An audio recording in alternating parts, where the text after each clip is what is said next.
Welcome to Lesson 6, Exploring Additional Color Options. In this lesson, I have opened AI0601 from my 06 lessons file. You can open it now to work with me. Now we're going to just cover some features of the gradient tool and not follow the exercise exactly in the book, but hopefully give you some tips and tricks to help you follow it through. Now I'm taking my selection tool and clicking on one part of the bow. And I'm going up to Window, and I'm selecting Swatches. I'm clicking on the Swatches tab and pulling it out so that I can see it at all times, and I'm clicking on one of the gradients. Now you'll notice that I have this particular gradient. In fact, I'm going to change it to the radial gradient called My Red Gradient, which you are going to create yourself when you follow the lesson files. But you'll see that when I select this gradient, it starts and stops in that bow. Now I'm taking my selection tool and clicking and dragging to select all the parts of the bow and clicking on that same gradient. And you can use any gradient you want. You don't have to use this specific one. But what I want you to see is that gradient is starting and stopping within each one of those bows. Now if I want a more smooth gradient, I can have all these items selected and go to my gradient tool. When I'm on my gradient tool, if I click and drag, you'll notice that I can apply that radial gradient across all the shapes at once. Now let's move on. Next, I want a gray gradient, so I'm going under Window and I'm selecting Gradient. I'm also going up to Select and selecting Deselect. You'll notice that I can select gradients by clicking on this arrow. So I'm selecting a gray gradient. I'm also using my selection tool to select this panel right in the front. And if I take my gradient tool, I can click and drag, and then I'm selecting this panel in the front and making sure that I select this gradient.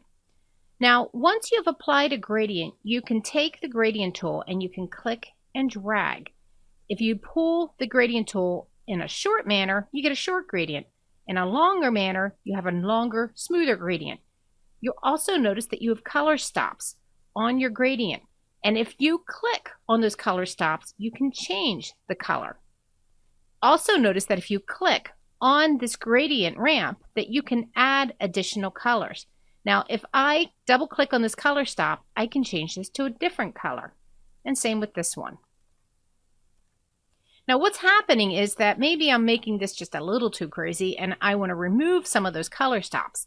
I can do that by just simply clicking and dragging and tossing those color stops right off that ramp. Now, as I'm doing this, notice that in my gradient panel, it's reflecting what I'm doing. And I can at any time click and drag to add that gradient swatch to my swatches panel. If I apply that to several different instances, so I'll select the side and the top and I'll click on that same gradient, you'll notice that I can change them all at once by simply selecting this gradient, making my change. So maybe I'll add a color stop in here, and then taking my thumbnail, grabbing the little thumbnail here, the fill, holding down my Command and Option key and dragging it on top of the other swatch. When I release, it updates all instances of that gradient, whether they're selected or not. So in previous versions, you would just hold down the Option key. So if the Option key is no longer working for you, just throw in the Command key to see if that helps.